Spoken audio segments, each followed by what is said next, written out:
It's the new year. It won't happen again. Okay.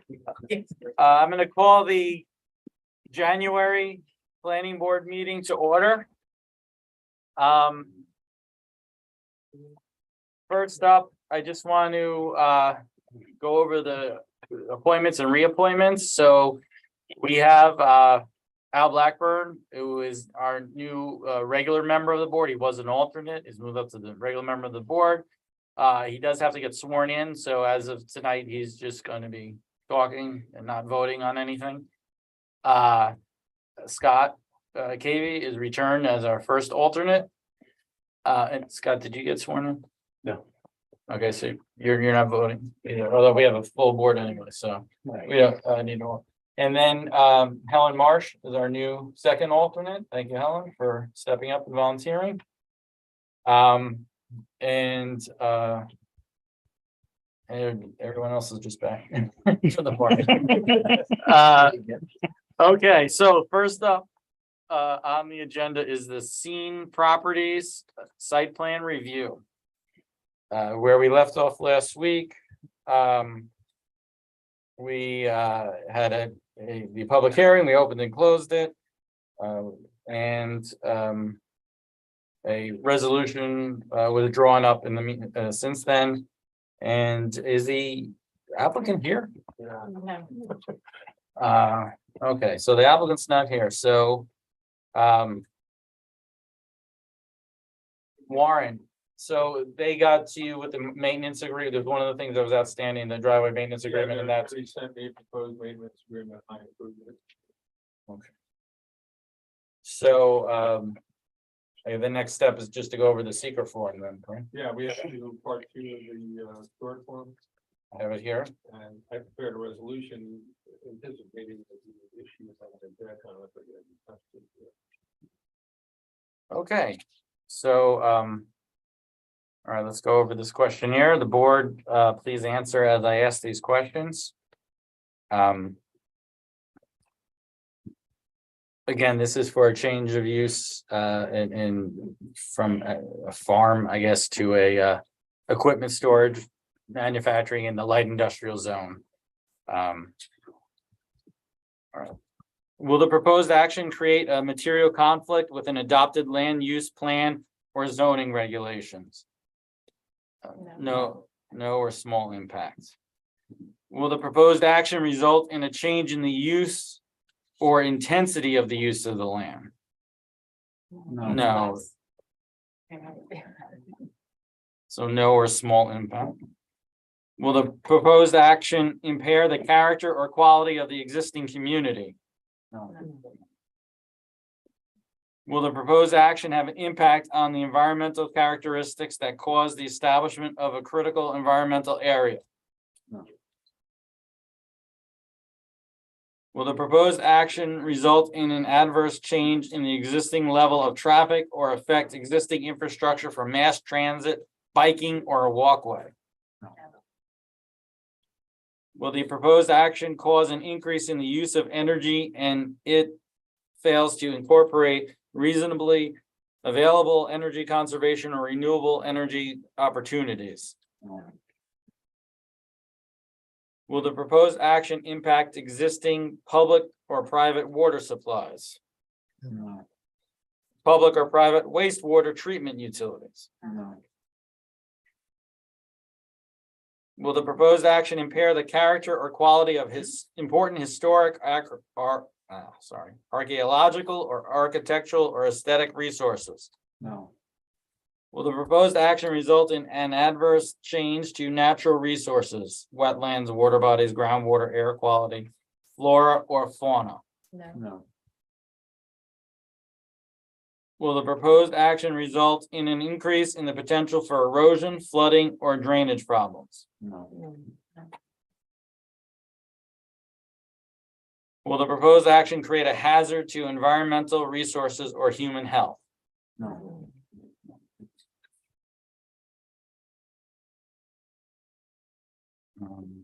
Okay. All right, none of the questions were answered to have a moderate or large impact, so skip that. check this box if you have determined based on the information and analysis above and any supporting documentation that the proposed action will not result in any significant adverse environmental impacts. Checking that box.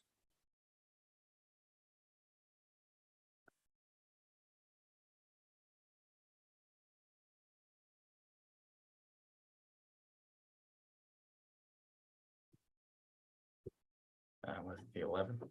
Today, yes.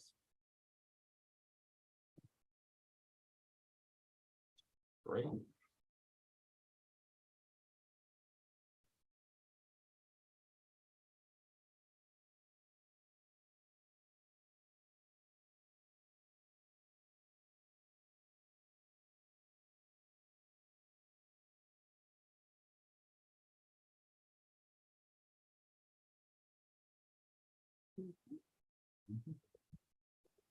Okay, next, we have a resolution prepared. And I'm now going to read the resolution.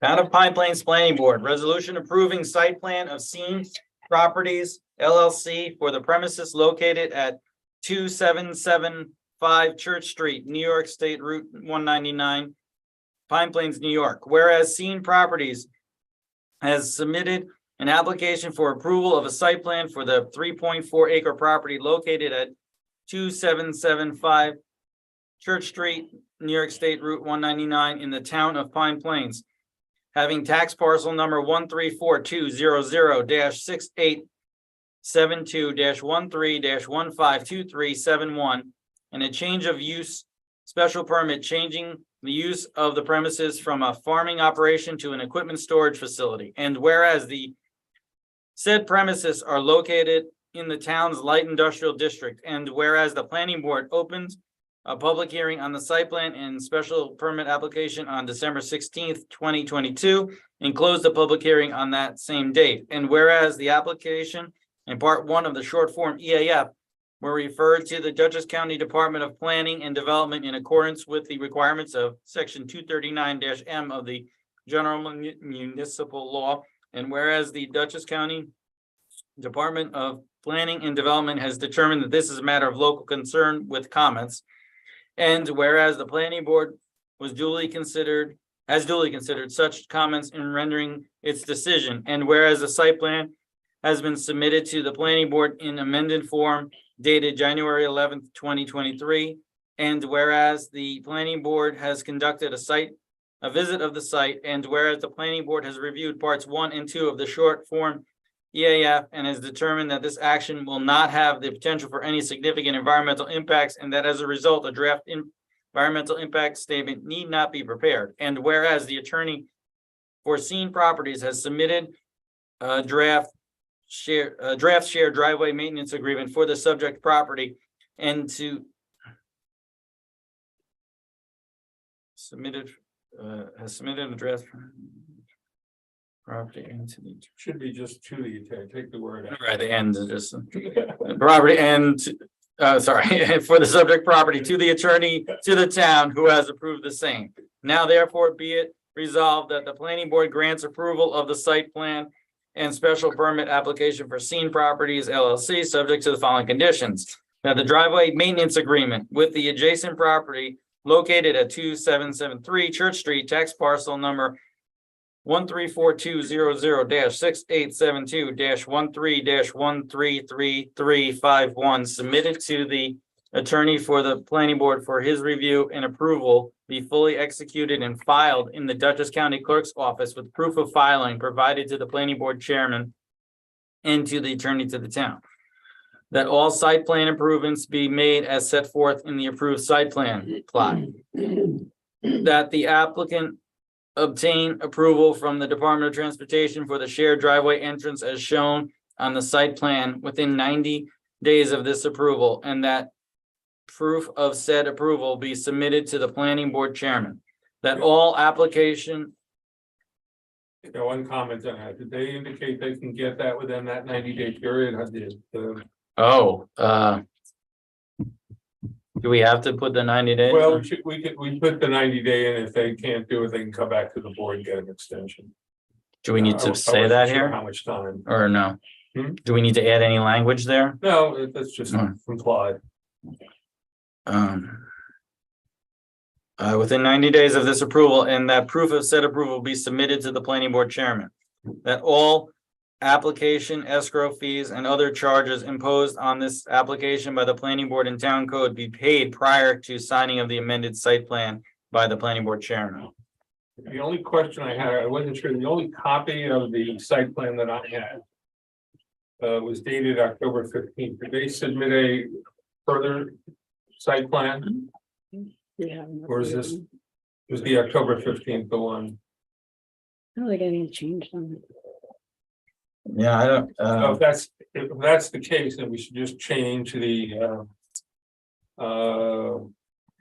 where, whereas clause. Where it says the site plan has been submitted to the planning board. And don't put amended form dated January, wait a second. What is the date of this thing? Hold on a second.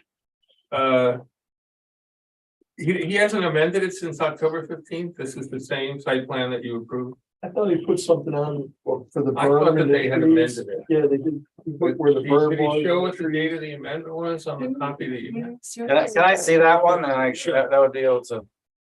That's the only one I had in my file.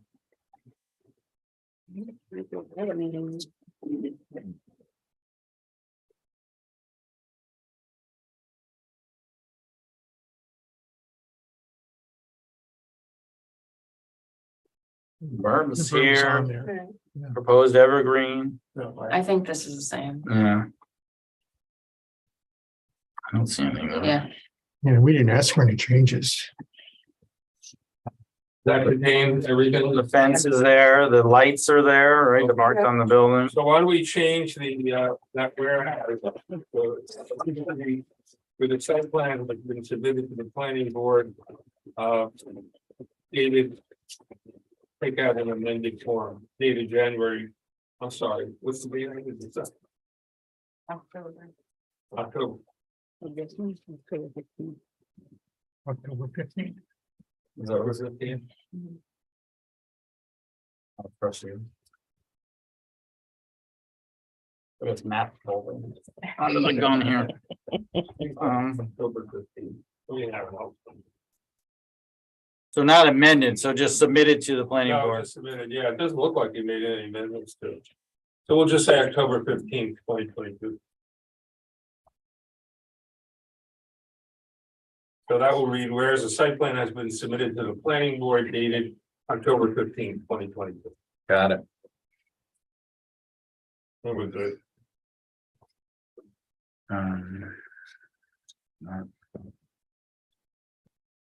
Okay, can I have a motion to accept this resolution? I'll make that motion. I'll second it. Okay, let's do roll call vote. Kate? Aye. Vicky? Yeah. Yes. Ethan? Yes. Dick? Yes. I also vote aye.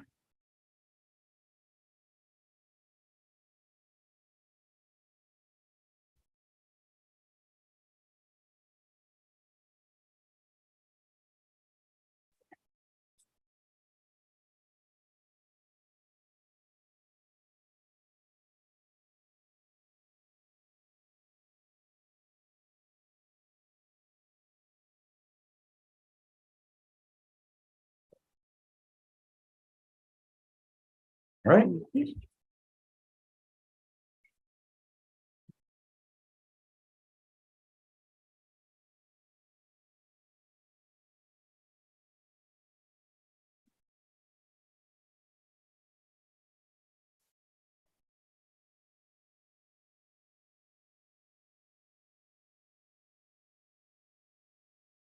All right, next up on the agenda is Carson Power site plan review for solar installation. And Andrew Gordon's here again. Here again, everybody. So Raquel Parks is our attorney. She's dialing in, and Eric Redding, who was here last time, is our civil consultant. He's here as well. So we have the public hearing in about a week. So this is, I guess we're not asking for any secret actions or anything like that, but a few updates for request of Michael and some discussion over the last week so we can talk about. So I printed these out. I'll hold on to one. I also emailed them to Tricia. You want to pass it around. A similar diagram to what we looked at in the field visit a few weeks ago. It just shows the final location of the western access road. I think we did look at something similar last time. But just wanted to share that. So one of the things that Michael asked me to speak to was the limits of the tree clearing. So took another look at it. Michael, I do not have an exact number of trees, but I think our estimate here is like 50 to 75 trees per acre. I think in a really, really densely wooded area, it can be a little bit higher than that. I don't think there's really much of that here. The site was logged within the last 10 years. A lot of the trees that remain were not logged, probably for some reason. So within the fence line, it's almost exactly 20 acres on the nose of treed area. That's probably a little bit conservative. So 20 acres by 50, 75, that'd be, 1,000 to 1,500 trees within the fenced area that'll be coming down. And then the perimeter of the fence, there'll be some clearing and trimming to prevent shading of the system. So that'll be particularly to the south, not so much to the east because there's a field there anyway, and then some to the west. That'll be, in the neighborhood of 5 to 10 acres. We don't have an exact number there. Later on in the design process, they'll do a slope analysis and they'll take a closer look at what needs to be trimmed where to prevent shading on the solar system. But the objective is to, any tree that does not need to be trimmed or cut will not be. So I think that'll be in the neighborhood of 5 to 10 acres. And again, I think that's pretty conservative. And the access road, as the board knows, is already clear.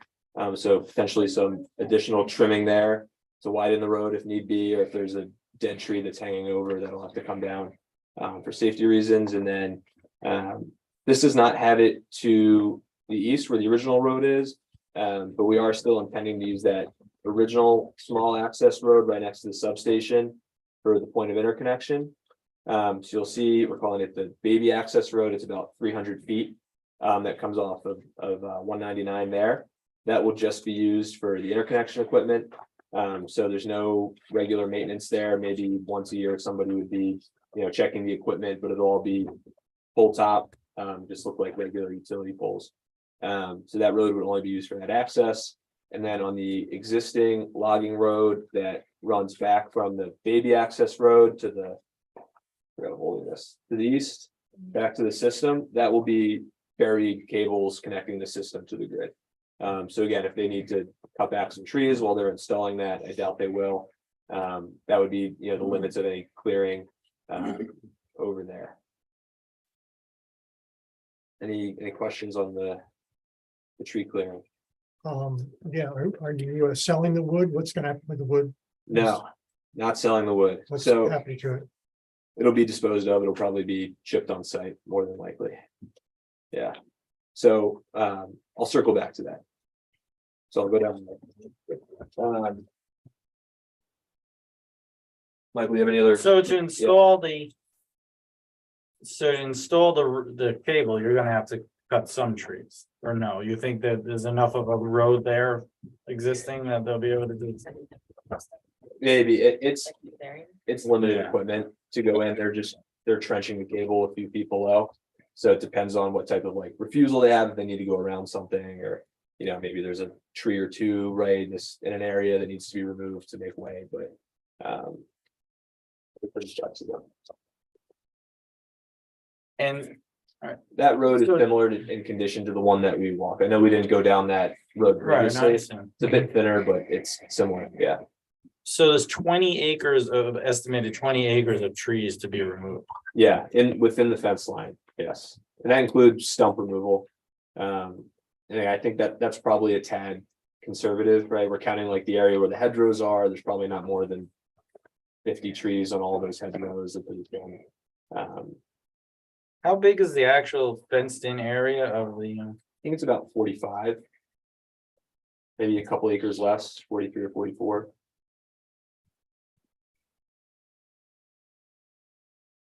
So approximately half of it is the fields that already exist, and then half of it is currently covering trees. It seems like a lot, right? I mean, that's definitely a conservative figure, 20. I mean, saying conservative in the sense that you're making sure you're counting everything.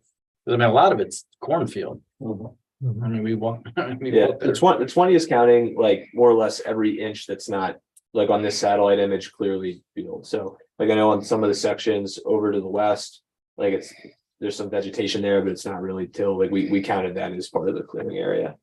I know kind of over to the west where we walk, that's pretty thinly wooded. I think it's a pretty conservative number, but better safe than sorry. Was more on the south side, right? This section right here, Yeah, so Where we talked that about section that shade. kind of comes, where we talked about shade. yeah, that's where the shade would be concerned, right? So like I think there was one tree kind of right on the south intersection of the two, right? There was like a big old dead tree that was rotting, Yeah. like that's an example of one that would have to be removed, right? It would be a risk to fall and damage the system of the fence, yeah.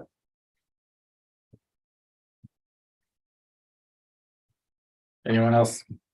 Well, you're gonna get back to what you're gonna do with the trees? You're gonna get to that? Yeah, I can get Okay. back to that. All right, go ahead. Does anyone else have any questions about the tree? What's our actual standard for logging? It's not by acre, it's by board feet, isn't it? But also, but does it count as, Warren, does this count as logging if they're just cutting down the trees and chipping? No, I checked the statute, and I don't think you would need a commercial logging permit. Yeah, that's what I wanted to, Within the parameters of the statute, but we would have conditions placed upon your tree removal activities in the approval for the. yeah, that's actually exactly what I was gonna suggest, so. I think that the local law is pretty specific for commercial logging for the permit. We have no intent to monetize the trees whatsoever, so. It wouldn't really be characterized as commercial logging. We have no intent to capture any value from the trees, so we're happy to include like a tree disposal plan or noted on our site plan, just to. Clearly, identify how the trees will be removed, and that, yeah, happy to do that. I think it's a good solution. So as long as no one's selling the trees, then you don't need a logging permit, like you can go. Not according to our statute. I pretty carefully checked the statute, what they're proposing to do is would not constitute commercial logging.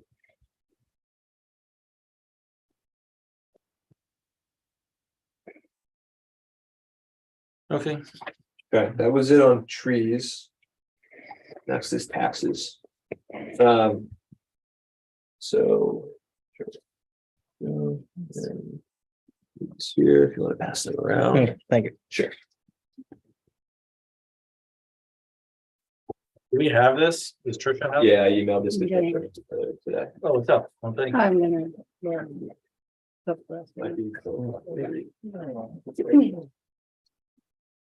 So these are total estimates, just for everyone's frame of reference. We've not had a conversation with the assessor. We still have to negotiate pilot agreements with the town, county, and school. There's a lot of things that need to be discussed. So this is totally just an estimate from Carson Power and what our expected, tax burden will be. So the left side would be the property remained as it is today for the next 20 years. So there's two tax parcels here, so one column for each parcel. And then at the bottom, it totals, again, on the left side, what the total tax obligation per parcel would be over 20 years. This is assuming 2% escalation every year for all the Pine Plains residents. I hope that's not actually the case, but again, conservative estimate. So 20 years as is, we'd end up at $343,000 of total tax revenue off of the two parcels if they continue to be used as they are today with the current ag exemption.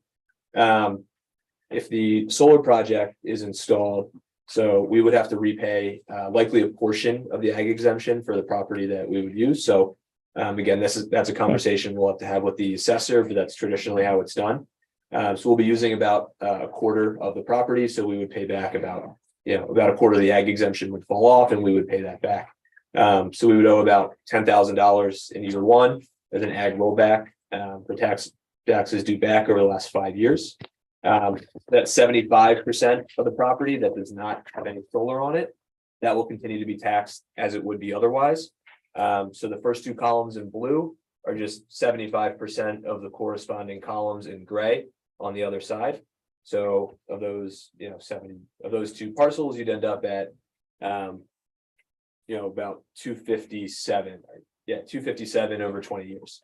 The real value is the pilot, which is the agreement that we negotiate, and every taxing jurisdiction gets their share as the mill rates go. So that's with the school, the county, and the town. So we assumed here $4,500 per megawatt AC. Again, that's number to be discussed, but that's a standard number in Dutchess County that other solar projects have used. Typically, that's how these things are done. Again, assume that would increase by 2% over the next 20 years.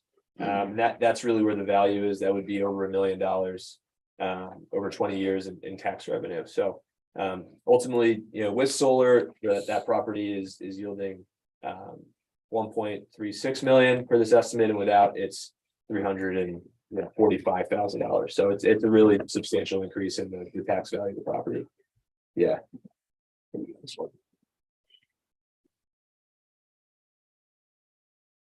Again, all estimates, not the final numbers by any means, but this should be pretty close. These are county and town taxes combined. This is everything, yeah. Do we have a way to break out what the town taxes would be? And It would be, I don't have the mill rates in front of me. It would be the same that, the same as what the mill rates are. percentage? Yeah. So whether that's 20% or 15%, the same proportion. What's the, once this is built out, what is the value of the equipment that's installed? The value of the equipment, Yeah, and what's this thing what's it gonna cost to build it? yeah, so the construction bill and the cost of the equipment are different because there's a big service fee. Well, if you're building a house, what's the house worth at the end? Yeah, so I That's think what I was- it's a good question. Let me do some math. If we measure in watts. The construction cost would likely be, you could call it probably $1.2 million per megawatt. So it's substantial. It's an expensive system. The most expensive piece is the modules. That's probably 40 to 60% of the total cost. It's just the solar panels themselves. Okay, Yeah, they're expensive. so, okay. So if somebody were to build a $40 million house on this property, what would their taxes be? Yeah. So It would be a lot, right? Is so this comparable to that, or is this, that's why we do so it's been a big thing in the state. It's really hard to get assessments to agree on what the value of these are. Because if you build a house, you're probably taxing what is the value of the home, because these are like they're commercial systems and they're generating revenue every year. It's actually better to tax it by like what is the system creating value every year, and then it depreciates throughout the life. So the state has a financial model to create like spit out what the value of the system is. We could go that route, but it would mean voiding the pilot, and it would ultimately end up in a much lesser valuation than what you guys would ultimately be happy with. To be honest, it's a lot more favorable for the developers. But in this case, we're happily pursuing a pilot.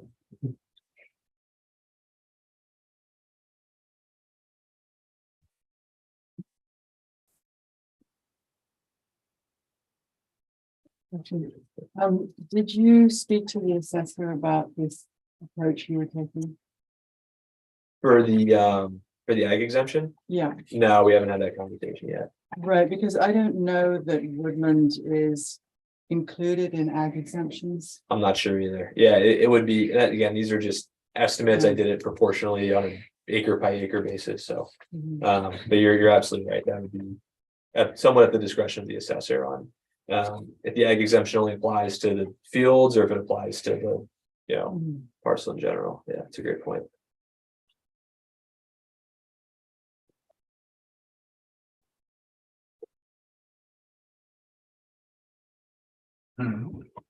Any other questions on pilot stuff?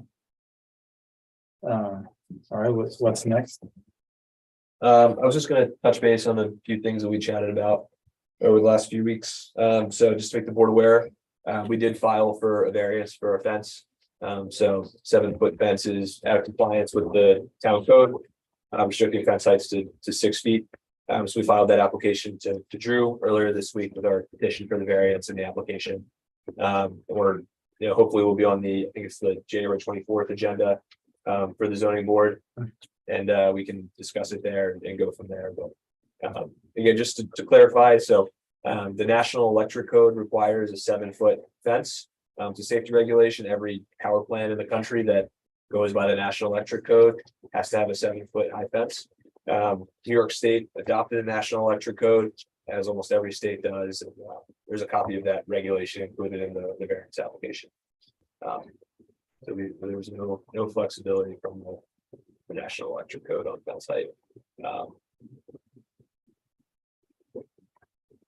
So that's fences. And I think that's really it. I think Trish, I'm not sure, did we send you a revised FIF listing the ZBA as an involved agency? We sent a letter to told- Scott, yes. Okay, perfect. And then that's it. And again, we need to have a conversation with the assessor regarding our subdivision plan. I talked to the assessor. I don't know, like, I don't think he knows, I guess he's never done one of these things before, so.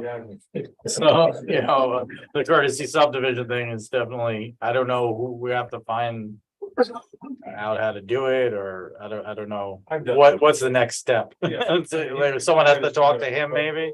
We have to discuss it. We'll have a meeting with the town board and the assessor and the applicant. Yeah. That doesn't have to be decided now. No, but I would think he's just gonna need some guidance and help with that. Tree disposal. Oh, yeah, you were gonna get back to that, remember? Yeah, I think it'll likely be chipping on site, but I'll confirm with somebody more construction minded chips. than me. Yeah, Chips. yeah. And where would you do that? Let me get back to you on that. I'm not the, Right, because that's gonna be a lot of noise for a lot of days. yeah, I think it would be included in the construction activity, but yeah. Let me see if I can get more information on what that actually looks like, and if it's helpful, we can submit a tree disposal plan as like a supplement to our application. Mhm. To kind of to go along with what Warren had suggested earlier. And can we limit the hours of when they can do tree cutting? Like not on Sunday, that kind of stuff that would. Yeah, I don't see why not. Right, there's no, Yeah, even though it's not a logging application, we can mandate when they can be doing these things, right? Yeah, I mean, that's the idea, that you place whatever conditions you feel are appropriate on the approval of the project. why don't I work with somebody on our construction team and get some information to the board on what our plan would be for tree disposal. Okay. Happy to do that. And hours of operation too. Sure, yeah. And check, usually people don't want anything before 8 o'clock in the morning or after, 6 o'clock at night, Yeah, generally. I would not either, so I You guys have that in your EAF? You have your EAF with you? I don't know. It is in hours of operation. Yeah, there should be, I think we could specify maybe even more so No, for oh, the yeah, tree what- disposal activity. And was all the logging activity, that all put on the EAF? Yes, should have been. Sure.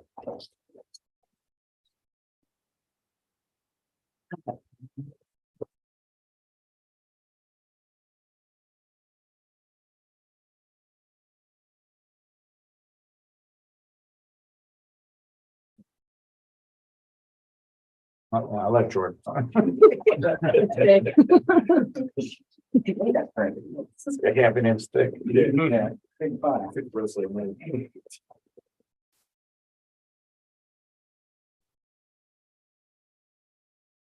You have any visual sighting stuff from like the actual, I know you had those pictures like from the roads and things, but did you do anything like from the fields themselves?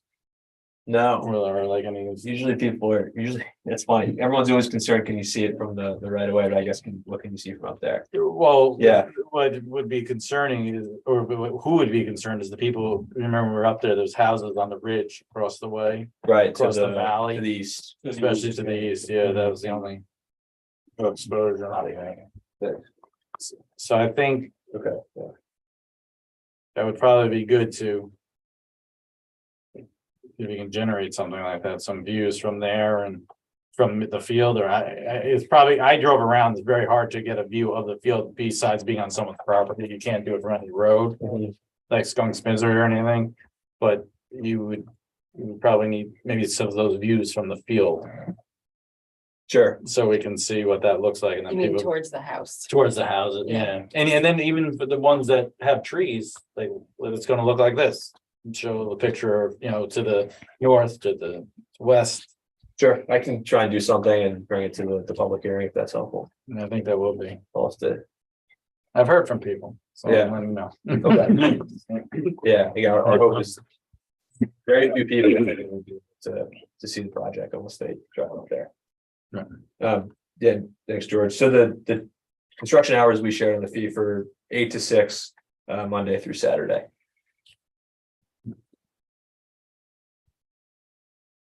Appreciate it.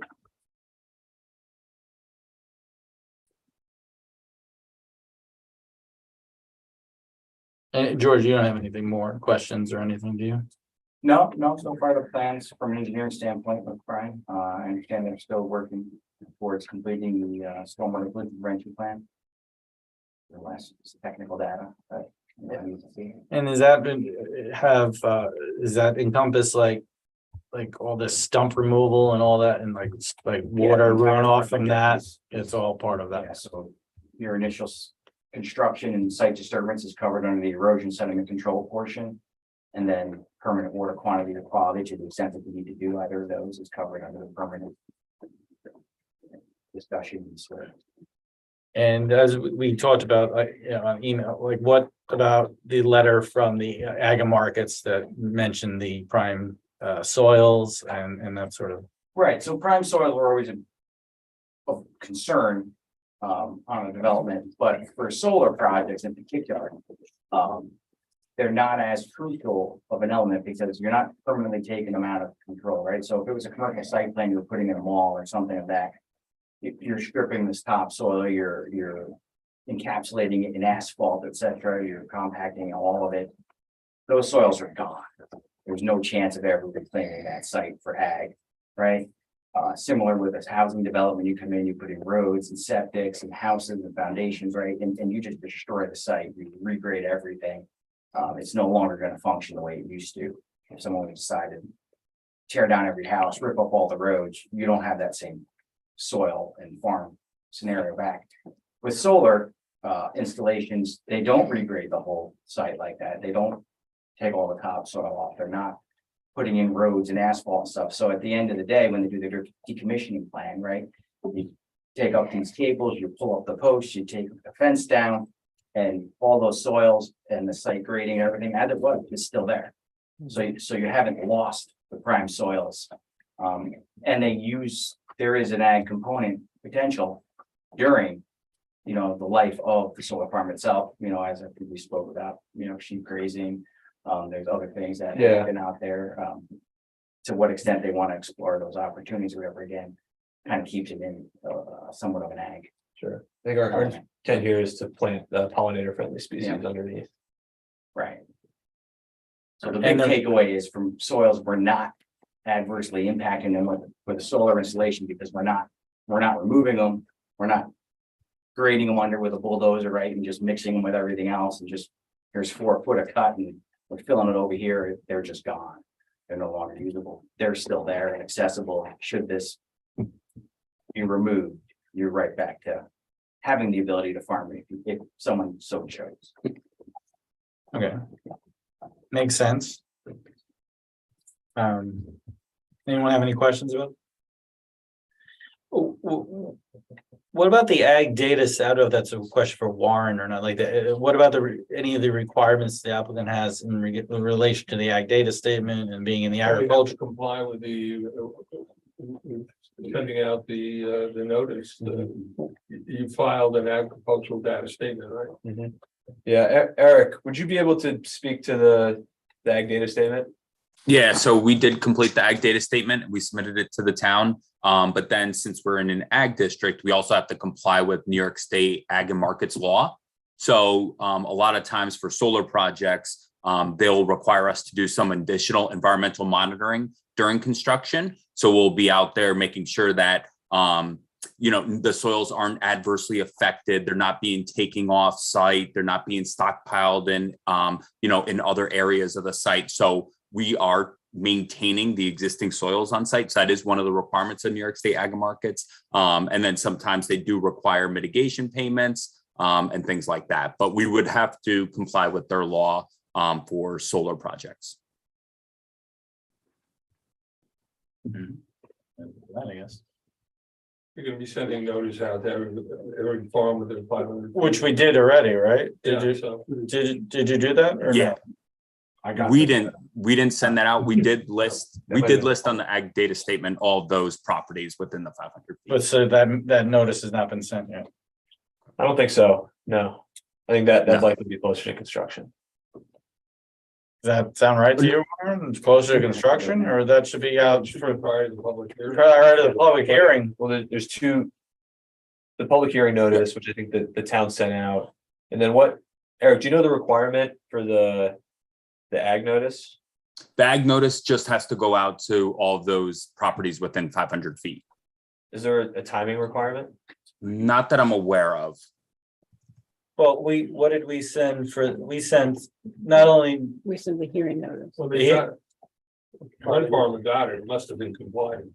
I mean, it's gotta be complied with prior to the public hearing so that the adjoining farms and owners have an opportunity to come in and Yeah, they essentially get comment on noticed the twice. application. Yeah, if They Yeah. essentially get noticed for the public hearing, like everybody, but they should get a specific notice because of the ag data statement. Because they're a farm. Right. before the public hearing. Some people get, Yeah, some people get 2 notices. Okay, so but if they will receive the notice now, but we did, what was the radius that was sent out? 500. 500 feet. So we sent a radius of 500 feet out, so they should have, comply, okay, Yeah. so we're okay. assuming this went out. Okay. I mean, I only And sent the then, public hearing. if we haven't complied with it, we'll hear it at the public hearing. so, do you want us to send out this form? We've only sent out the public hearing notice. We haven't sent out the ag statement. No, he's saying he has it, right? Let's, Oh, let me see, I thought. Yeah, I think that would be the applicant's responsibility. Why don't I take it? I'll get with Eric. Send out. Each farm that's listed on their ag data statement, I don't know how many there are. They have to get an additional notice of the public hearing. So that has to be done Right away. FedEx. It's Thursday, right? So Knock we can- on their doors. We're gonna get it to somehow. Yeah, I'll discuss that with Eric and we kind of will You know, let you know. And we don't have much time. Yeah. I'd like to ask a question. This is not a public hearing. Okay. On the 21st at the library Sounds good. at 11 a.m.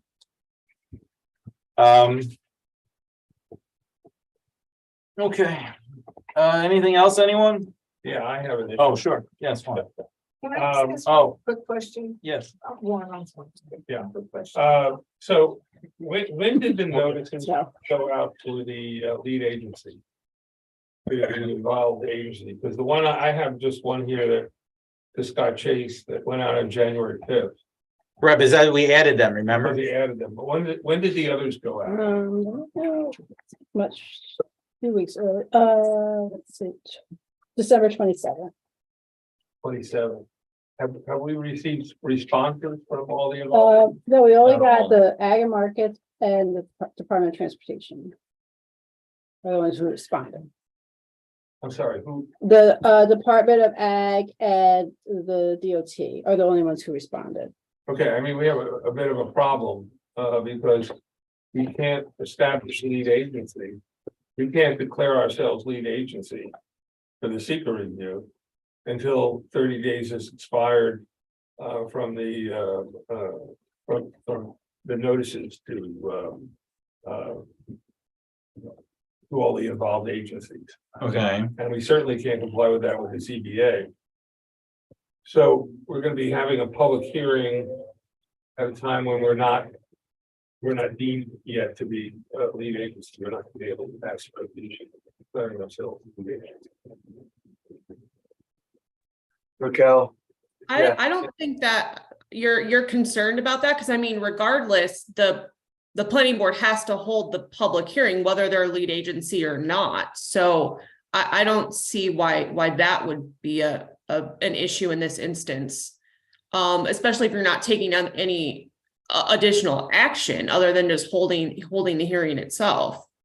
I don't think you wouldn't be able to take any other actions on seeker because it would be within the 30-day window, but you could hold. Yeah, I just want you to be aware of that. I'm aware, yeah. Oh, okay. And We'll well, probably hold it open, right? I think Warren will probably held open anyway. and really quick, while I'm unmuted right now, I was looking, Warren, because you were talking about the state requirement in terms of notice for the agricultural data statement. Is that what you were referring to in terms of when the notices need to be sent out?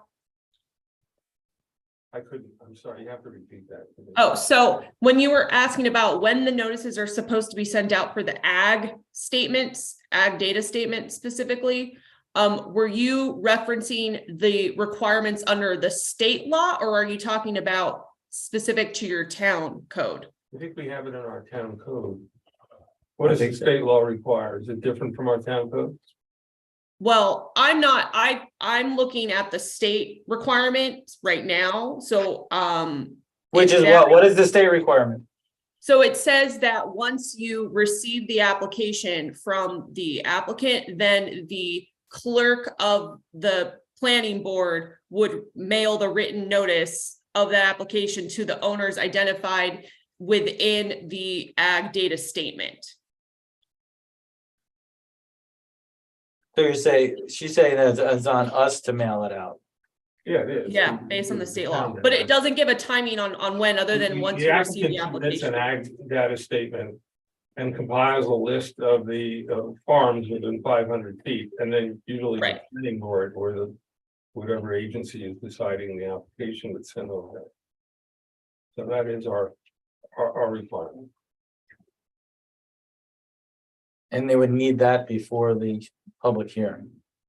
Well, you're not gonna get it. I would send it out immediately. Right. I think that's. And we're also holding open the public hearing, then they'll have the opportunity for the next, they'll be in time. I think the public hearing is to satisfy the local law. And I think the ag data requirement is to satisfy NISDAM's state requirements. Yeah, all I'm saying is send it out as soon as possible. Sure. Right, So we'll. which is where we were at. Yeah. I mean, is that? I don't know, what was the point that your attorney was trying to make? That I think that there's no correlation between the public hearing and the ag and markets notices. They're unrelated things that have to be completed on their own track. So we have to satisfy the local law and have the public hearing. That's one track. We have to satisfy seeker. That's an independent track. We have to satisfy ag and markets requirements. That's another independent track. So good practice probably to get them out ahead of the public hearing, but there's no like regulation requiring the ag data notices to be tied to the public hearing. That's just the public hearing notices, which is a separate piece of paper.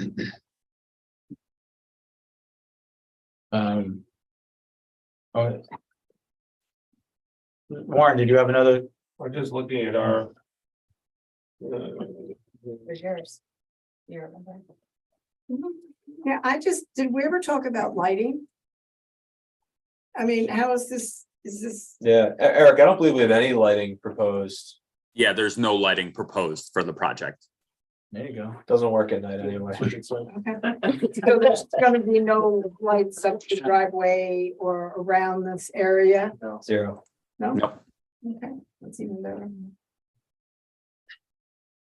They're not gonna see them. Right. Be like a beacon. Maybe we can get Central Hudson to knock back their lighting. That's pretty well. It looks like there's a city. Oh, it's like sodium vapor lights. I hear what you're saying about the ag statement, but even though they're not mutually exclusive, I would feel more comfortable if it's got sent out beforehand.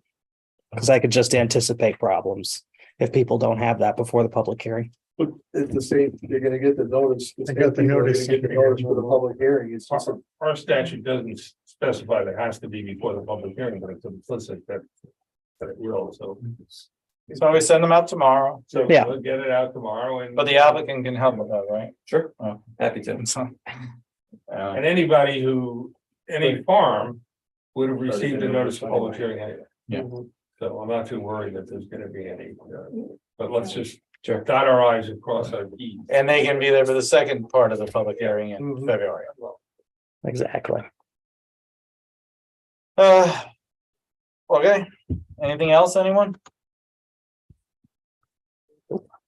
I don't know. Actually, I want some- Maybe we should discuss the format for the public hearing. Sure. We're doing it at the community center. At the community center, you know, we told the applicant if they bring a projector, that'd be good. There's a screen there. I open the public hearing up and then we'll call them to make a presentation and Yeah, then. what we do is dog and pony show first, Mhm. and then we take the comments from the public. Correct, we'll have a sign up sheet. Tricia, you know, like we've done it before and we'll, based upon the crowd, I'll decide on the minute count, 3 or 5 I minutes. would recommend 3 minutes or 5 minutes. Right. For each statement, and then, when you're finished going through everybody one time, if people want to say something further, you can do that. Sounds good. Will we as a board have an opportunity to ask questions? Yes, Just to, Yes. after your things, we said, oh, you mentioned something, yeah, you I know, can, to clarify something. I think you should maybe do that after you get the, public comments. Okay, That way you can have the advantage of hearing what the public has to say. Right, and inform your questions and also you can. Right. Maybe I mean, ask you can do questions. that at any time, you're not Yeah. prohibited, but I just think that. yeah, no. I think you can call me anytime. The more crowded it is, the more rigid will be about like structure, and if it's, you know, I just have a question about, are they now okay to start cutting trees? 'Cause they have to get all those trees cut by the 1st of March. No, no, they can't cut. trees. Okay, not until We have to, approve- after our February meeting. after we approve something, we'd have to, yeah, after we approve it, they have to wait. but I will say our goal is to at least get the tree clearing done by the end of March. To satisfy the bat window, right? And if that doesn't happen, we potentially have to try and clear during the summer. and You had to environmental the monitoring. end of March, you have for the bat thing. Yeah, it's the end of March. Okay, you got time. It has to be done by the end of March. Just cut Or it. start, cut, yeah, cut down. Yeah, A lot of chainsaws. Yeah. Drew, did you have something? I have- I have a question. How long do you anticipate if you were to be chipping, how long do you think it would take? I'm not sure. I'd have to ask. So I'll plan to get that information this week and submit it to the board. Because I'm wondering whether the chipping would impact the bat situation. It would not. They just need to be felled. The noise wouldn't be impactful. I think the concern is that's migrating back to the area and then roosting. So if the edges of the trees are down, they will not be selecting them as roost trees. I have a blurb from DEC on the Indiana bat in case you want to educate yourself. We want to make copies of this and. So each board member has it. Sure. Don't forget the northern lawning of that too. They run in pairs. I guess one for each board. member. Yeah, the monarch butterfly. Yeah. Okay, all right, so we have a roadmap, how to proceed. Thank you. Thank you. When was the meeting? 11, we said 11, right? 11 on Saturday. First. 11 a.m. Yes. Yes. I'm not going, but yeah. I'm a night owl.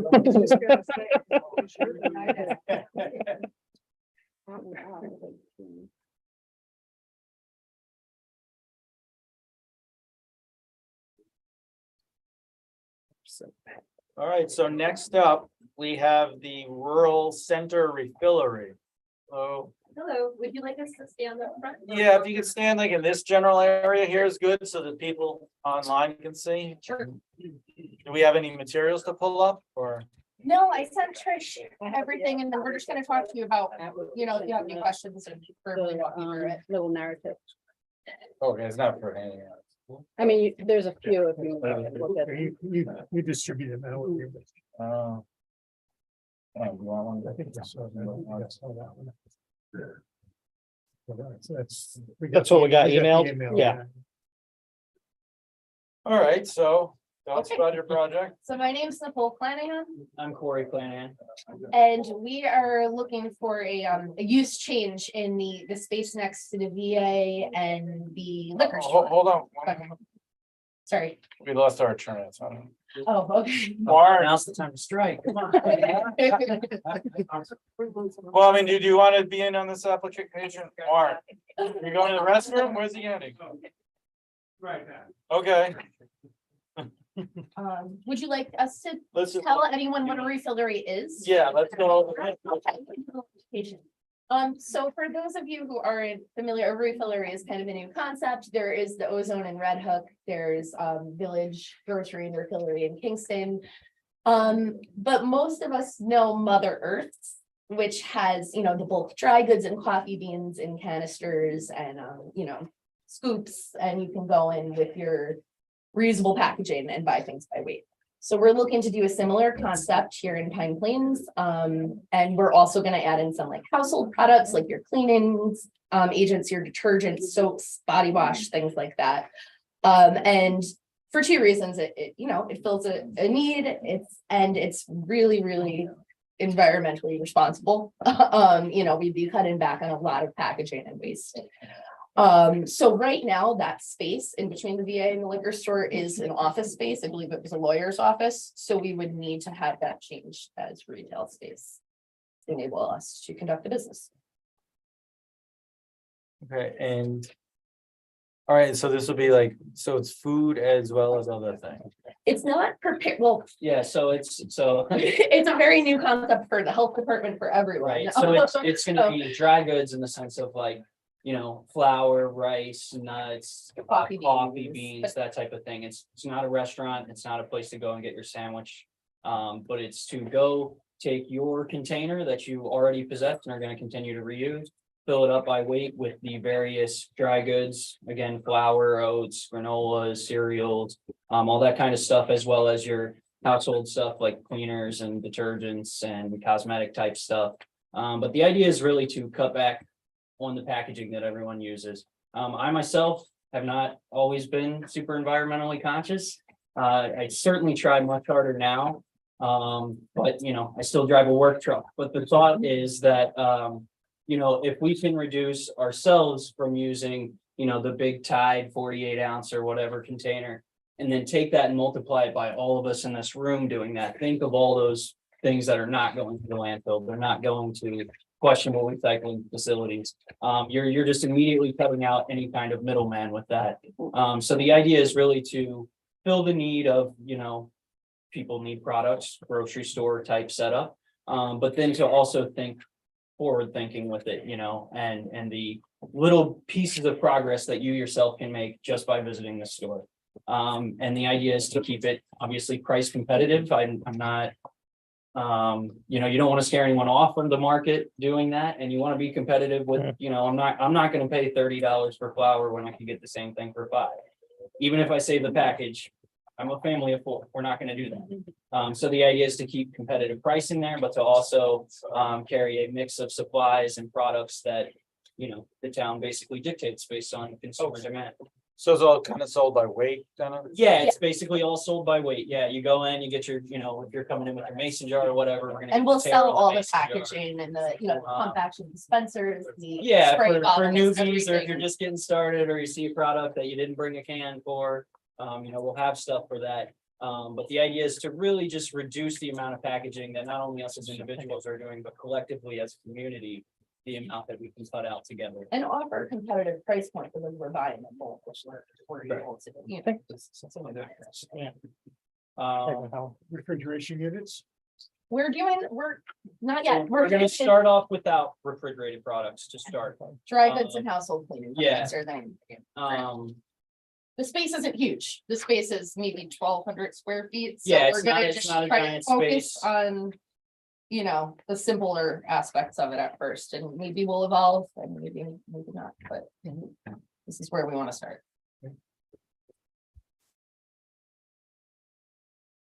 What do we have to do?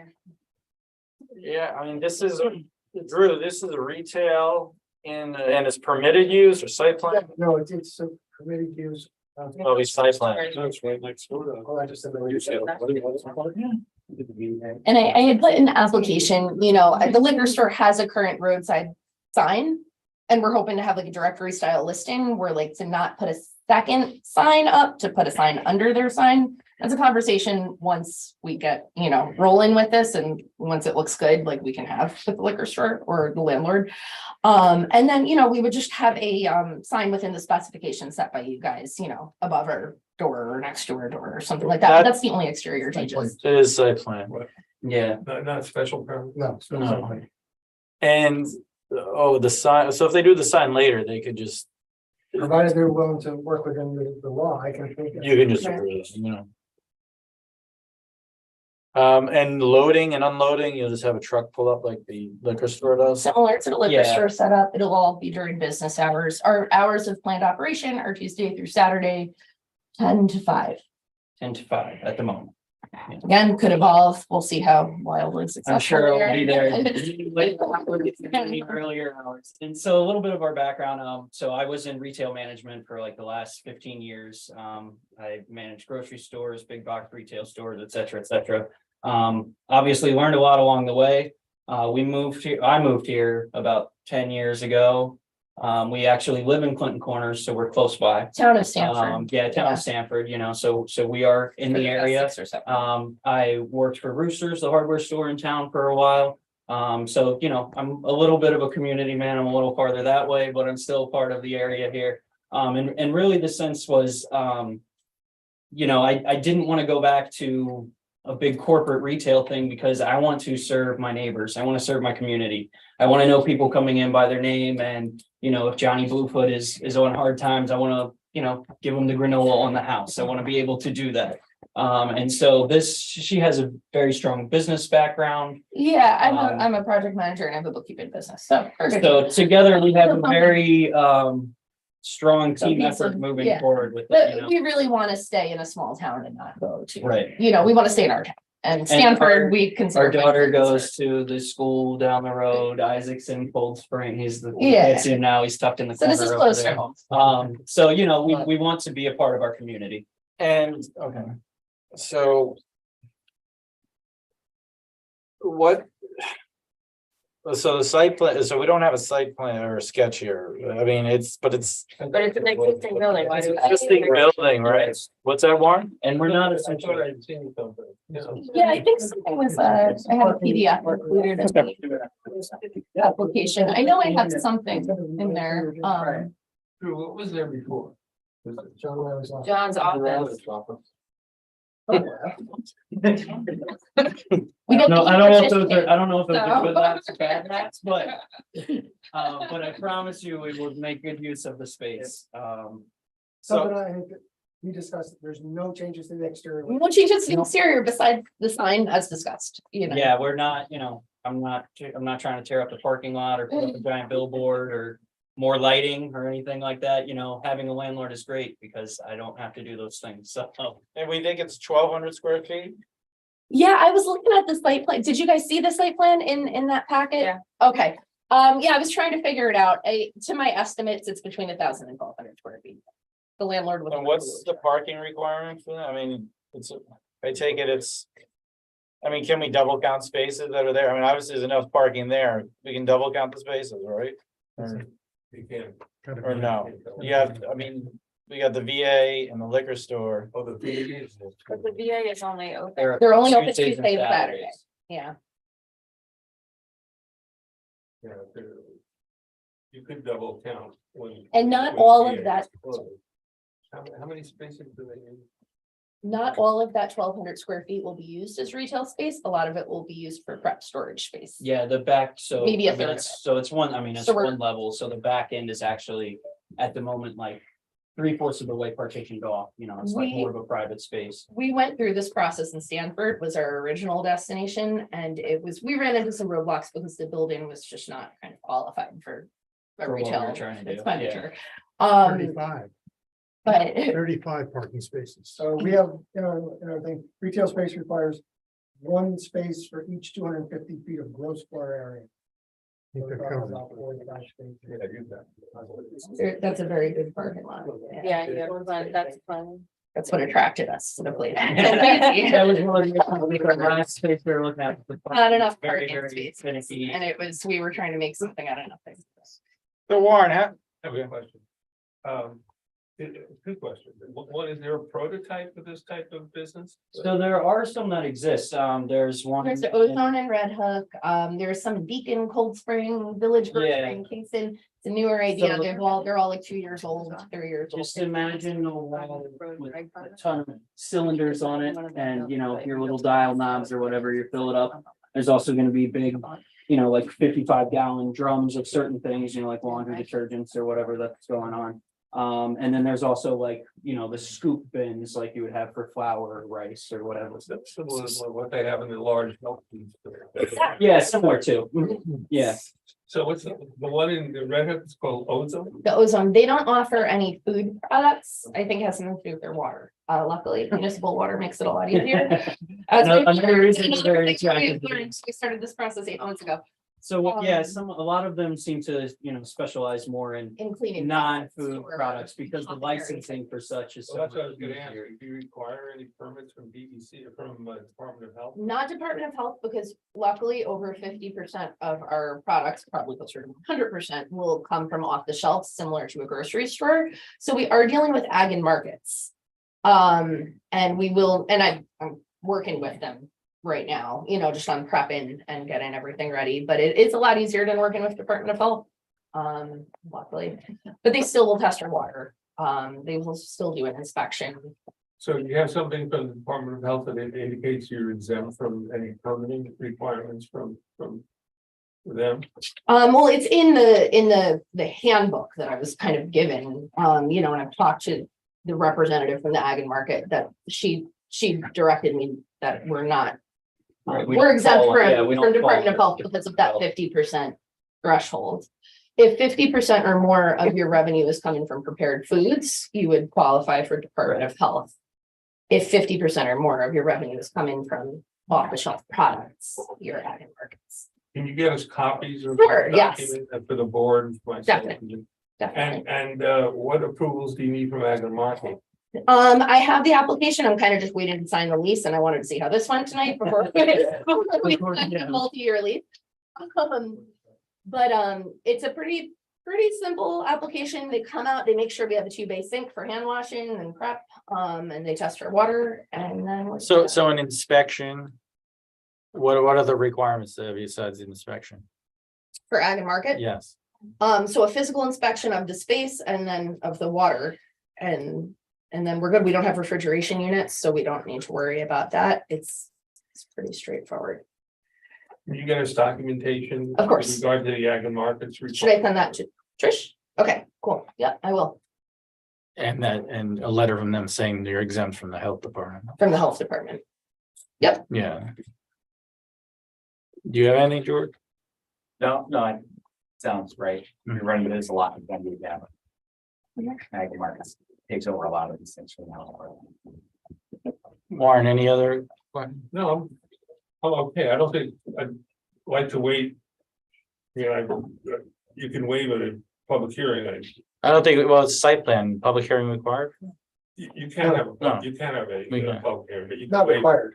But I would like to see that documentation before you. Can follow up with that Yeah, tomorrow. yeah. So, I think I They have it. still wouldn't ever be able to open. if- Right. Well, we should just make sure that when we approve the site plan, we probably want to indicate that. Subject to approval by Ag and Markets and exemption from. They do the same thing where they're like, make sure you're talking to your zoning board, like, you know, we're all on the same page. Do something and you're in violation. Yeah. Believe me, I've called them so many times. You know, I can get that to you for sure. is there anything else in the site plan requirements that that aren't I here? don't think so. It's existing site, existing parking, no exterior revisions, So we're good. pretty simple from a site plan review standpoint. All right, so get that paperwork. Yeah. And then next Yeah. month, we'll, It would seem to me that be no obstacles to approving it at the next meeting. yeah, so if you get that paperwork in, we'll get it over to Warren and then he'll draft a resolution. And when is that next meeting? Second, February Wednesday. February 8th. We'll be there. We'll get everything over to you ASAP. Any other You questions? can get it to the board. Send it over. I'll try to prepare a resolution for them. Definitely. Yeah, we would rather be as proactive as possible and know any obstacles or sooner than later. So. Yeah, great. absolutely. That's a good, so if you do add refrigeration later, then what, you have to go to who? It would still be ag and markets because like I said, this is still on a grocery scale and not a, you know, food processing Yeah. permit, you know, like that. So I think they would come in and want to check our temps. Yeah, they probably. You know, you do, could probably speak better to yeah. that as grocery management, so, you know. Yeah, it would basically be a more intensive, more thorough search. But the thing is, for even if we do evolve into doing some kind of prepared food, we're primarily a grocery store, we're going to be working with ag and markets. Yeah, I've already nixed, I don't want to have a restaurant. doesn't wanna be a- I don't want to be a store. I don't want a restaurant, you know, so, that's, you know. Potentially in the future, there could be like some prepared foods, but it's not. We're thinking maybe like coffee would be cool, but it won't be more than 50% of our revenue. Right. So it'll keep us in. And if they do that, that doesn't bring in the health department, Drew? Yeah, That's- that's why we want to see that. document. Definitely. Yeah, For sure. in with Yeah. department. And again, this happens a lot in Columbia County. I'm not sure how much Dutchess County happens, but usually what ends up happening is the planning board attorney writes a pretty tight resolution. You know, stating that you're not doing this and you're not doing, you are not a baker, you are not a butcher shop, you know, you are not a deli, you are not this. I like the sounds of all those so far. Right, well, because that's what makes the ag and markets permitting really simple. And to make sure that someone doesn't, as you can imagine, some people don't want to go through a health department approval, so they just simply say, well, we're not gonna do this, so we're in the ag and markets.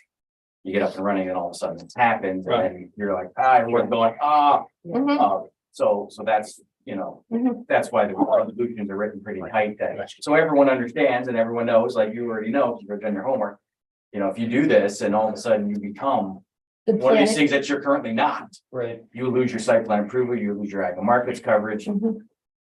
you're shot. Right. Boom, shutter, go to health department, And have site to plan start all over again. Yep. You know what I mean? So it's like, So it's can not I, an off ramp to miss a, get out of Right, no, it. yeah. It's a very specific, you know, carve out for a very specific purpose, which makes a lot of sense when everyone stays in their lane. Right. so let me just ask while I'm here. So I know, I'm feeling like the Department of Health, there's a lot of like anxiety around it. Like I just for my own knowledge and like, you know, what would that require? Like if for some, you know, crazy 1% reason, they were like, oh, you know, it's Department of Health and we would need a site plan, we would need like septic probably, or sewer inspections or septic. Dutchess County Health. But we're not. But we're not doing We don't have to that. worry about Okay, Getting those. okay, I'm just trying to educate myself. Right. It's So, yeah, it's not the. there's a lot more, Yeah. a lot more for you to I do. think they Yeah, would yeah. check, they check like Yeah. bathrooms and. Yeah. Yeah, like, exactly. That's what Dave, my contact, told me as well, that we would need a public bathroom if we were working at Department of Health, but if we're at, we don't, so. Can you comment on signage? I think you commented on it, but I was looking at other stuff. No, that's okay. There is a current street side sign for the liquor store. Mhm. We're hoping to, you know, once this proceeds, just put our sign below theirs on that same on the same post, so it's not a separate sign, you know? If, you know, hopefully that works out. And then, by our door, we would just want, you know, a small sign Yeah. notified, so people know what door to Yeah, go in, that's true. obviously, you know? But nothing. But nothing obtrusive, extravagant, no other flashy exterior neons changes. Or anything like that, yeah. I think if they wanted to add it to the liquor store sign would have to change, because it goes pretty low. Yeah. It's just my And I commentary. mean, that's something like, obviously. if And that you have, was cost- for your own edification, 814 square feet per parcel access. Oh, really? Yes. It's so big. So we have enough parking spaces, is what you're telling me. Yes. That was the big headache previous. Yes. So that's great to hear. Yeah. Yes. Okay. All right, well, thank you very much. And So we'll get that. get the We'll get you paperwork. that and See you information. next month. All right, thank you guys. Thank you very Appreciate your much. time. Thank you, everyone. All right. Good job, kids.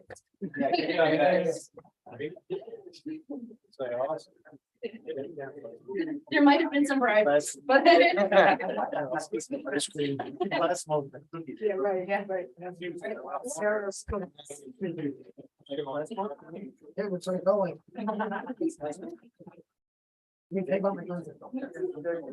So I guess Warren, we're done with you. Do you have anything for us? No, we're good. Thank you for coming. George, thank you. Drew, do you have anything for us? I have a question for Drew. Sugar Hill Farm, they're doing a big excavation. Yeah, I don't know what that is. It's all staked out like you're gonna. Yeah, build no, they're finally got something their DOT approval, now something else comes up. there. Yeah, okay.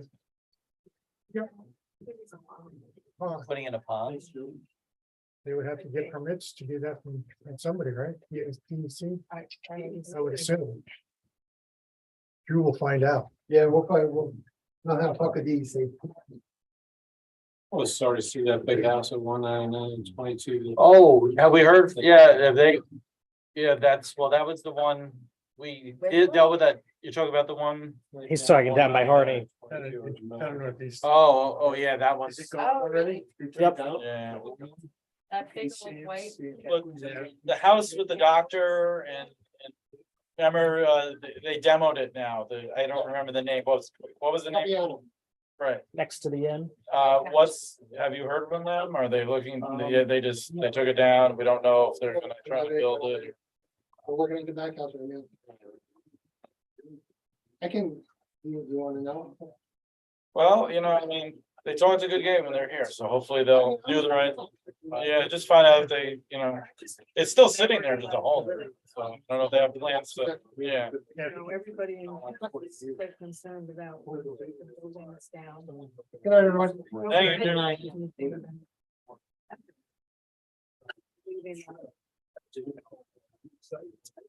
It's not cleaned up. It's still a hole. Yeah, I'm surprised they haven't cleaned it up. No, and everybody before was complaining about the houses that came down, cleaning them up, nobody was doing anything. No one person has said anything about that, so. I actually think we should have something. It should be a time frame. It's a great one, Wolf Road, Taking down. across from You know, they the. have to be cleaned. Right. Yeah, it's a hole in the ground. It's like, there's like just tape up. I saw somebody walking, I was in the Brown Bay, I saw somebody walking their dog and they were like, I don't know what they were doing. They were like looking in it or going, the dog was going in it. And I was like, what's happening? It's a big stone in that hole. No, it's just like tape, it's like Washington. Washington. Human instinct, don't go near a hole. Yeah. You know? You saying common sense is. Well, yeah, well, that's. Alright, so the That's a next whole- thing we have is the minutes. We have the minutes, well, Sarah, you don't have anything from the town board for us, right? Got the, didn't ask. The minutes, so I had a couple of changes I have here written down. We need to designate, like Scott was here via Zoom, and we have to make sure that's like separated out. I want it separated out like underneath. Yeah, So that's not put part the of it. comma Where I have comma via Zoom. I want You it want it clear like- that he's not being counted as part of the, because technically he can't vote, he can't do anything because he's on the Zoom because of the. Okay, And also just here, I have a, note alternate member, KV was not counted in the quorum or If an applicant is on Zoom, do you want? No, that's fine. It's just because of the board, because the thing is over, the emergency is over, we can't be on Zoom and do anything official. You can look, you can watch and stay up on, you ask questions, but you can't be counted as a quorum. Unless you want to let the public come to your house and they have to notice them, like. Yeah. And we'd have to, it's a whole big rate. They made it actually almost like worse in a way. Like you have to do this whole, you have to have the town board vote on it, and, like this whole crazy thing. It has to be really good reason. I had a question, there was a part here that I wasn't sure if we were talking about the color temperature. So it's the Stissing public hearing, we talked about the lights, like the second issue is the west side lighting that they would like to replace with fixtures that have less lumens. But then right after that, it goes, the current fixtures are 5K and they would now wish to install permanently facing down lights or 3K. Does anyone remember, was that must have been like the color temperature, right? Not the, it just seems like we're talking about lumens still. So we can just, It was the temp, wasn't the it? color temperature, right? Because that's a lot of lumens, if it's like 3,000. So if we can just indicate that that's color temperature. Not the, I apologize, I didn't get these in earlier. I'm doing them now. Also, okay, Solar Read, it's a REIT. So what he was talking about was a real estate investment trust, and it's an acronym. So that's what the land will be sold to a REIT that manages all the land for these things. So we just have to change where it says REIT, it's REIT, and obviously solar is not capital, it's it's not a proper noun, it's just that. SVL is SBL. That's whatever. That's it. Let's see the changes I had. Can I have a motion to accept those minutes with these changes, Second. as well as the changes that Ethan, Yeah, I put in, Indicated. yeah. sorry. And you second it, all in favor? Aye. All opposed? Okay, the minutes are accepted from December. Oh, this is the application for the resellery. All right, beyond that, I don't think we have any other business. Obviously, it's a new year. We have to do our trainings, 4 hours by the end of the year, our sexual harassment training also will a link. I guess Ethan said he was able to use the link from last year already, so we'll shoot that around again. And I just want to know, did anybody else see the CBA last month's meeting? Yep. CBA, with the Stewart application for them? I just wonder, I think everybody should probably see it and see what is coming eventually to us, what they're yeah, so they. proposing. Stewart's put in an application for their new store. They want to put a new store. They want to do it so that they build. They want to build it again. This is probably, this is why they did that acquisition that they said they had no plans for when they moved it for us. So they want to build a new store behind the old store, leaving and not cease the operations. And then they would demolish the old store and then under a week or two, put in the new pumps and a new canopy, new tanks. They do go up quick, but. Including, they do that pretty quick. And it would be diesel, would be added. Same number of pumps, but just in different configuration. And the way they have it now, it's straight across. And the new store is behind the old store, and there's like parking there. And the store is very nice design. It's got columns, I don't know what that design. It's their new store Yeah. that they're putting up all over. But I mean, it looks small towny and, but the big problem is it's 170-foot setback they would be asking for. And I forget whatever it's supposed to be. It's not that. It's like 20 feet or 25. Yeah, it's like something minimum. 35. Yeah. So they're looking for a variance and they have to also the size of the store. It's Yeah. big. The setback, they want more of a setback? Yes. hundred, so think that's. They want it to be way back. Right, it was, the store would start like where that little fence, like where the can area is back there, that's where the store would start in the new plan. And almost double our square footage requirement, which they're already over. Right, so what happened Yes. was apparently, I don't, I wasn't here when that happened, but the square footage of a convenience store is only supposed to be like 2,500 square feet. And it's like, there's a, They're at 32. it's 32 now, so there was a carve out, so I don't know what That's when they happened. put that beer cave. Oh, on. probably that added. But a lot, yeah. do you guys remember, did the I was- planning board vote on that? To put the beer cave? Yeah, but Yeah. did that come up at the beer cave thing about the square footage being too much? So they didn't go for variance. Go back. and- I don't think so. I don't think, well, they came here, they came to the planning board, approved the beer cave. I don't remember that. Yeah. When Trisha's been researching, I have to get up and do the, go through the files, but when do we think it was? It Like was 2009. 2009. It looked like. I remember. I mean, I was here. I've been here a long time. Paragraphs long. Yeah, so we have to look at that because now they want to go to, I think it's 4,500 square. Right. Mhm. So it's within, I guess they, it was kind of like Drew found it in the code, like, oh, look at this. Like, he didn't Yeah. even realize that there was an exception for convenience stores because like it's under, it's in line with our normal square footage, but there's this carve out for a convenience store can't be any bigger than that. So they're looking for those two variances. What's a convenience store? I mean, what's the definition of it? What is 4,500 square foot store is not a convenience store. It's like a And I don't know, small. are they grocery just considered then? I mean, they make food, they have food and everything Food. too. Absolutely, they have to look at what the definitions are.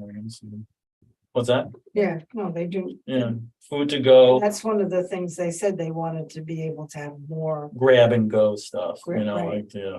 So this is in front of the ZBA now for In the. front of the variances? ZBA for the variances. Scott asked them to come back next month with other designs, That, other layouts. that would have the, not to have that setback. Right. I actually found, a store in there's some up by Albany, Winnicky, or what, I don't even know the name of the town. There's one of it, starts with it, was it? Wine skill? Yeah, that's it. And this town, and I should send it to you, I'll send it to you, Brian, too, like, they have the store. It comes up to the road, they have the pumps now they have the pumps, it's 2 by 2, right? But kind of like we have now as opposed to the 4 in a one big line. But, and the store has like, it's right up against the sidewalk. And then they have a bunch of picnic tables, and then they have an entrance there. And then they have a second entrance around the other side facing the pump. Because that's one of the things the guys said, they want to have to be able to face the pump. Oh, is that what they came up with, the alternate? And that looks like that would satisfy the setback requirement, obviously. And I even looked at and then, one thing you worry about is like now with the mechanicals, everyone's gonna be looking in the back of the store is clean, not the back, the side. So it's kind of, it's the back in relation to the main front door that's facing the pumps, but it would be the side so that depending on where they would put it on the property, it's not like some eyesore, in other words. So, well, I guess we'll see what they come up with in front of the ZBA, and then eventually it'll be coming our way. And then where they demolish the old store will just be Parking. parking. Well, according to that original plan, that would be that would be parking. So it'd be pump and maybe some of the pump, right? So the pump would go like right where the parking, where you would pull up now, where the Yeah. parking is there. And then they would demolish the store, and you'd have more parking in the front, then there was even more parking in the back. I mean, they had parking, it's huge, like that lot now with that, the addition they put on. So, But they have no plans for that property. yeah, that was, Scott reams them out about that, and That I'm was- glad he did. it was, they obviously were working on it, but I mean, it is what it It is what it is. is. It sounds like, oh, we're thinking about like expanding our parking lot, putting a new store and we need more parking, so. But I don't know. They chose not to tell us, be forthcoming, put it that way. Supposedly one of the busiest stores. Oh, I'm sure.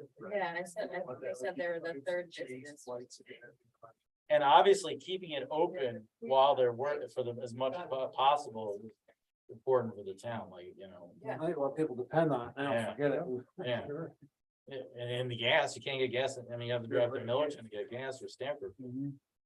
So, I have a question. yes, Did the store, the bakery that opened near Stewart's, did that come to the planning board? it did. Okay, just curious. Why, was there something? No, I mean, I went to try and get something today and it was closed. I just wasn't sure what the opening hours were. They're very. I think, she hasn't quite got it together yet. Okay. That's a nice impression. And we're gonna be seeing her soon again. Like, expand her operation or? She's looking to open up a daycare center in the old Oh, I saw doctor's that was office. in the interview. Yeah. Oh, was that in? Is she Somewhere I read that. the doctor's Alert to news. office. So she called, I told her, it was obviously, she tried to get on the meeting for this month. It was like, you have to go talk to Drew and, you know. She has to do the application and get it all together. Hyde Park. Hyde Park. So so we'll be hearing from her regarding that. Yeah, I know. I went to the bakery one day when it was a grand opening. I went in there and it was like, no one was there, no food was there. It was like wide open. I was like, well, it looks very nice. All the machinery here and everything looks clean, but like there was not a stitch of food in the place. I was like, and the fellow said, what would you like?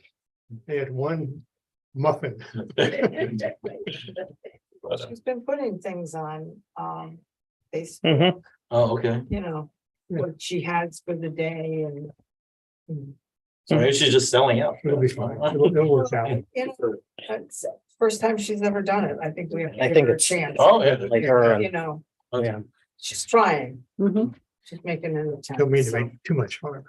Well, She has a very good relationship with the health department, Oh, from what I understand, no, that's good. that she's passed all of their requirements. Mhm. That's a first, right? We don't hear that very often. Yeah, I would expect that. All right, so Motion to adjourn. second. All in favor? All opposed? Meeting is adjourned. Thank you, everyone.